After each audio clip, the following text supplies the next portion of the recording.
Hi guys, welcome to my monthly wrap up. This month, oh my gosh, guys, April was awful, just awful for me. Reading wise, mental health wise. You guys have seen the vlogs, you guys have seen my updates on Discord, on Twitter. We don't need to get into everything, but April was bad. So in April, I hit quite the reading slump.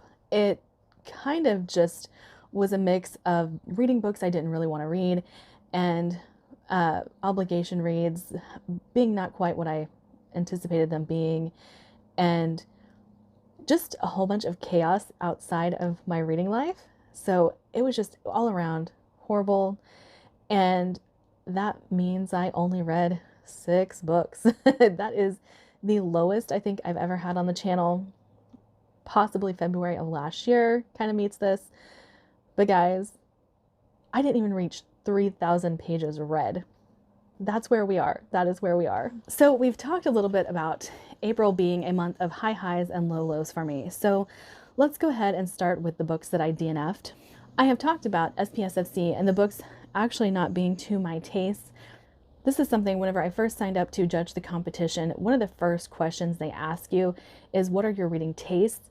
Now, when you get books in other reading competitions to be a judge, they take your taste into consideration.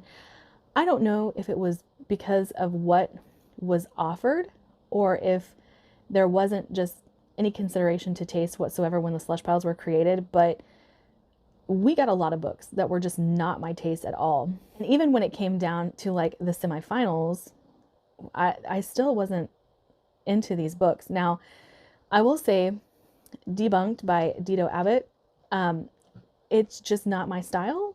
I'm not a fan of Terry Pratchett, not a fan of Douglas Adams, and these things don't appeal to me in the slightest. And so whenever I picked this one up, it was almost immediate that I was like, no, this is not my style.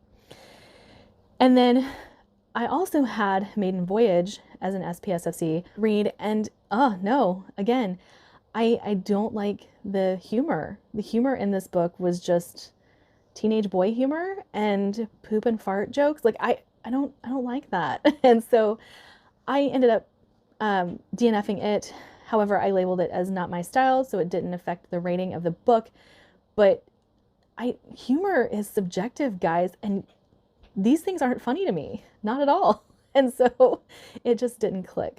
And then I tried to read another SPSFC read, and that would be Lightblade by Zamil Akhtar. I hope I said that right.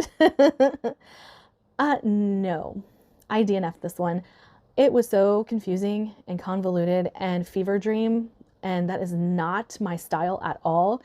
I did try to push through this one, and it's progression fantasy, which I also do not like.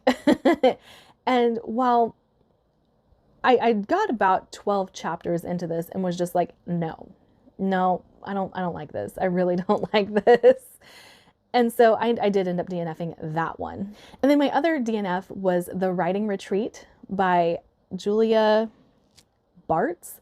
This is meant to be a mystery thriller about a woman who wants to be a writer and goes to meet her hero, and murder ensues. That's about all I can tell you because I read about 30 pages of it and it got into some stuff that I didn't want to read. I do not like contemporary books that focus on the problems of our time because I'm escaping the problems of our time. I don't want to do it. I don't want to read about it.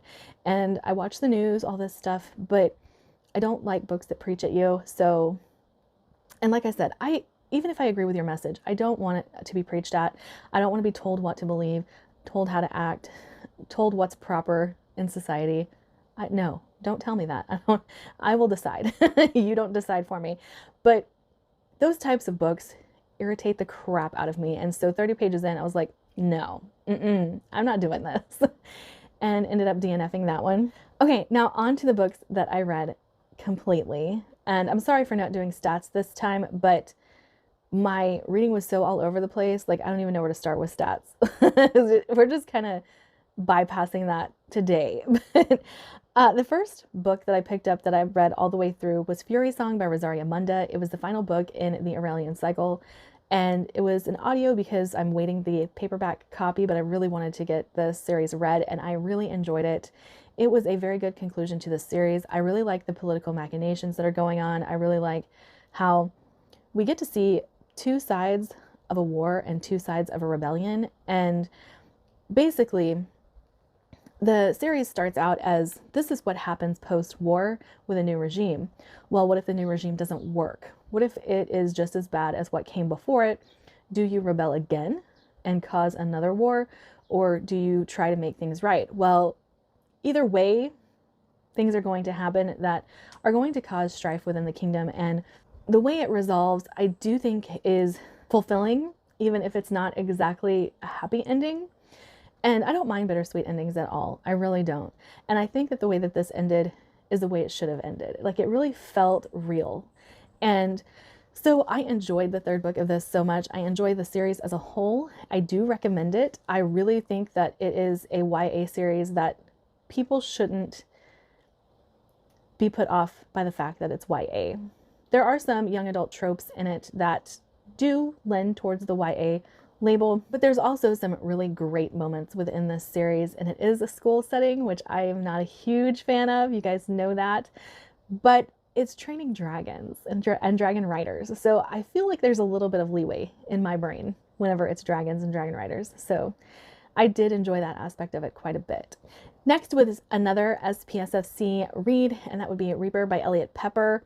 Now, this one was like a techno thriller, and it didn't work for me. I did read the whole thing and pushed through.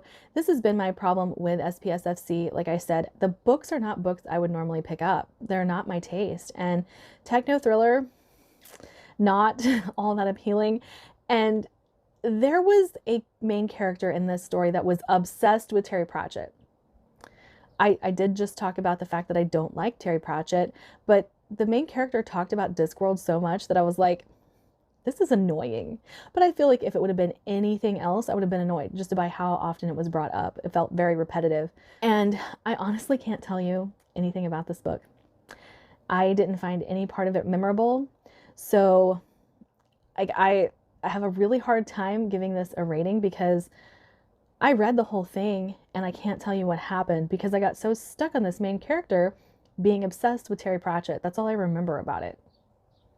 So do with that what you will, but I don't recommend it. And then I finally read Blood of Troy. Okay, so this I did have an arc of. I have fallen behind on arcs. I am trying to play a little bit of catch up. I do want to tackle more. In June, I do plan to go hard on the arcs that I have missed out on because in June I have vacation coming up. In May, I am doing May the Force read with you, so I did have to find books that fit those prompts. But in June, I do have some time where I will be on vacation on a beach and have quite a bit of reading time. Plus, I'll be in a car, so audiobooks, I'll probably get a couple of them read while I'm on vacation there. I will try to record some while I am on vacation so you guys can see that, but Blood of Troy. I love these books. They are adult. I had been thinking that they were young adult, and I think the reason that I thought that at first is because they have a young main character, and the first book reads kind of young.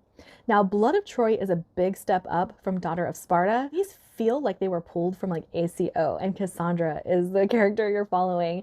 And it's just these Greek tales that you know and love, and you have a main character who's taking you through these Greek tales, like we meet Ariadne and things like that. And the main character is called Daphne, not Cassandra, but she interacts with the gods quite often, and Blood of Troy is the Trojan War. So it's a story that is, you know, well, but it's from Daphne's perspective. So things are just a little different, and really, really enjoy this series. I did end up selling a Daughter of Sparta, and I'm regretting it because now I want both of these books. But I don't think they'll be hard to track down. And you know, repurchasing something because I regret selling it, that's something I've done in the past. You guys know my whole history with Red Rising. But yeah, I think these are so fun. And if you love Greek history, if you love Greek mythology, definitely pick them up if you're looking for just a fun time, a lighter read in between your heavier fantasy reads, because I find them quite enjoyable. Now, like I said, my April was awful. That's kind of been my entire month, except for two very big exceptions. These two books that I'm about to talk about, both of them were 5-star reads for me. So I had 5 stars or DNFs or just unmemorable books aside from Blood of Troy. And so I lost my desire to read. I actually took a week off. Like, I think I ended up taking like a week and a half because my brain was like, what the heck are we doing? Do we even like reading anymore? I don't think we do. I don't think we do. But these two were the absolute exceptions, and I loved them so much. One of them was entirely unexpected for me to love, and that would be Emily Wilde's Encyclopedia of Fairies. Now, I knew going into this that it was cozy. I knew going into this that we were going to get like a historical fiction type story. Guys, I loved this so much. I loved this. This was cute and quirky and action-packed, and there were stakes. They were like personal stakes though. They weren't like world-ending stakes, and we weren't going to war, like all that stuff. And I did find out that things that are labeled cozy, that's what it means. Like, low stakes just means it's not world-ending, but there are personal stakes in this. And I do like that. I didn't realize that was what people were talking about when they were talking about cozy. It does make me want to read Legends and Lattes. I had no desire to read anything like that because cozy to me is fluffy, and we don't do fluffy. And so, yeah, I mean, but the characters in this book, I do think that the main character in this book is autistic coded, and I don't know if that was intentional, but she reads autistic to me, and I have a lot of experience with autism. I used to work with autistic kids whenever I was paraprofessional in the elementary school that I worked in, and I just feel like she's very autistic coded or on the spectrum to some degree. But then, oh my gosh, Waylon, is that his name? Wendell. Absolutely love Wendell. And then we get some perspectives from Wendell. One, he is writing in Emily's journal because these are journal entries from Emily, which, if you know anything about like the autistic mind or even the ADHD mind, someone writing in your journal would drive you mad. It'd drive you absolutely mad. And it does drive her crazy, but she ends up leaving them there because Wendell's perspective is amazing. It's amazing. And I laughed so much. I loved this book. This was a solid 5-star for me. And then the book that is likely to be my favorite of the year. We do have huge competition coming with The Martyr, but so far, this has been my favorite book of the year, and that would be Engines of Chaos by R.S. Ford. Loved this. Oh my gosh, are these stakes raised from Engines of Empire to Engines of Chaos. And it is chaotic. It is very chaotic. I do love that R.S. Ford's titles really capture the essence of what the book is. I love that so much. But oh man. So I don't want to go into too much detail about this because this is all based on what happened in the first book. Like, it carries over very well, very, very well. But if you don't know, we have a family that this series is following. They are higher ups in this society. They're part of a merchants guild who runs everything in this country. And then a religious sect comes in and basically topples the government.